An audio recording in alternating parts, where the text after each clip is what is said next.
예, 안녕하십니까. 저는 서민규고요.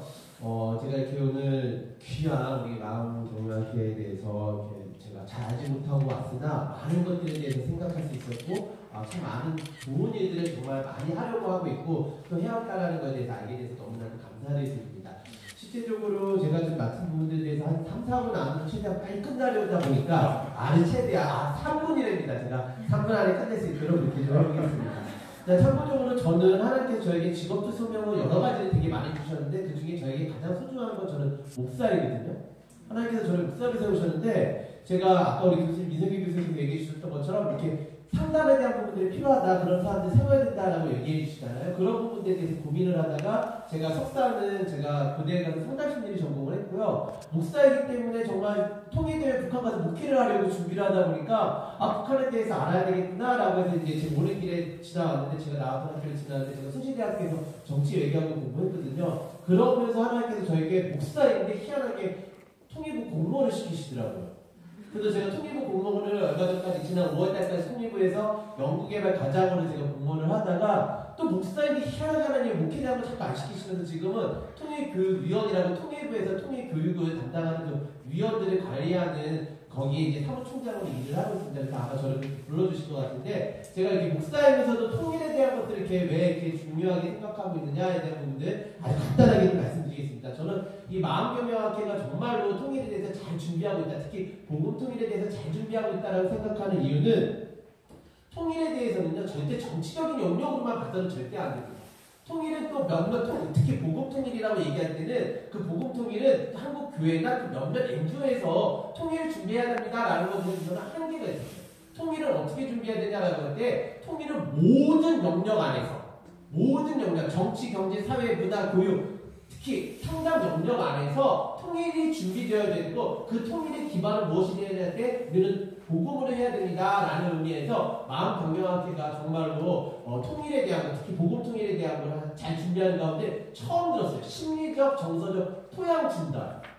실제 준비를 하고 있구나라는 정말 그 구체적 단어를 쓰시는 부분들에 대해서 저는 정말 감사하다는 생각을 했고요. 그 다음에 이제 또 나눠본 얘기하는 게, 북한 같은 경우에 북한 어떨까요? 계속 핵미사일 이렇게 개발할까요? 핵실험 개발할까요? 또 지난 10월 달에 우리 경의선 이렇게 철도 폭파하잖아요. 이런 거 계속할까요? 계속해요. 북한이 지난 말부터 뭐라 하냐면 적대적 이국가론이라는 걸 제시를 했어요. 이런 거 알고 가셔야지, 내가 복음통에 가서 내가 좀 공부했어요 이런 얘기시기 때문에 어쩔 수 없이 알려드리는데, 적대적 이국가론이라는 게 북한이 이제 남한을 적대국가로, 주적의 국가로 이제 결정했다라는 거고요. 북한이 이제 뭘 안 하겠다, 통일을 안 하겠다라는 거에 대해서 결정했다라는 부분이 적대적 이국가론이에요. 그래서 이제 북한은 이렇게 나갈 건데, 북한만 이렇게 나가는 게 아니라 안타까운 건 우리나라도 그렇게 나간다는 거예요. 어떻게 나가느냐, 2024년 올해 서울대 평화통일연구원에서 연구한 걸 봤더니 어떻다라고요? 20대는 통일을 하자가 20%밖에 안 나와요. 이제 통일하자라는 얘기들은 자연스러운 이야기가 아니라 아까 훈련이 필요하듯이 통일도 이제 훈련이 필요한 거예요. 그래서 통일의 훈련이라는 건 저는 교육이라고 생각을 하는 거고, 통일에 대한 준비라는 게 이런 정말 아주 실제적인 각자 내가 하나님 앞에 받았던 영역 속에서 그 일들을 준비하는 게 진짜 통일을 준비하는 거다라고 말씀을 드리는 거고, 북한은 계속 앞으로 남북 관계는 안 좋아질 거다라는 건 어쩔 수 없다는 걸 말씀을 드렸고요. 통일이라는 걸 그럼 뭐라고 생각해야 되냐라고 할 때, 저는 자꾸 통일에 대한 시작을 과거에 대한 부분을 두는데, 저는 역사적 창조 작업이라고 생각을 해요. 왜냐하면 우리나라에서 우리 이 한반도 안에서 한민족이 한 번도 경험해보지 않은 통일을 우리는 해야지 돼요. 역사적으로 뭐 같은 민족이었어요 이 얘기도 정말 중요한 통일의 근거이지만, 실제적으로는 뭐다? 하나님의 나라 안에서 하나님의 나라가 이 한반도에 온전히 이루어지는 것의 의미로 통일을 해야 되기 때문에, 그런 의미에서는 통일은 역사적 창조 작업이다라는 말씀을 드리는 거고요. 마지막으로 이것만 딱 얘기드리고 이제 마치겠습니다.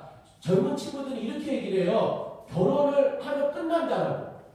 근데 우리 아시는 것처럼 저도 집에 가면 곰 같은 딸과 코뿔소 같은 아들과 여우 같은 아들과 미어캣 같은 아들이 있어요.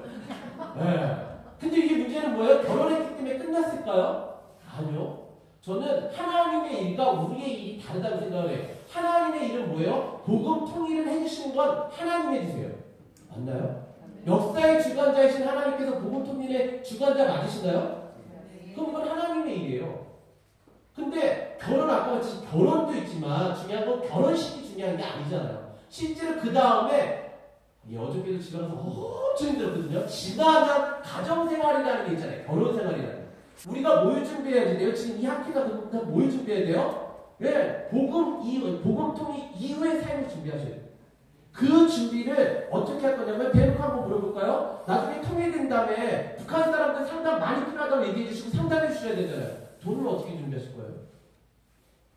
우리가 복음 통일에 대한 것들을 준비해야 됩니다고 할 때는 저는 처음부터 돈 얘기부터 해야 돼요. 돈 누가 낼 것인지, 어떻게 준비할 것인지, 그 다음에 그런 과정인데 정말 사람들을 어떻게 세울 것인지에 대한 것들을 아주 구체적으로 우리가 생각하고 준비할수록 복음 통일에 대한 것들, 하나님의 영역 아닌 우리의 영역이 준비되어진다라고 말씀드릴 수 있을 것 같습니다. 네, 감사합니다.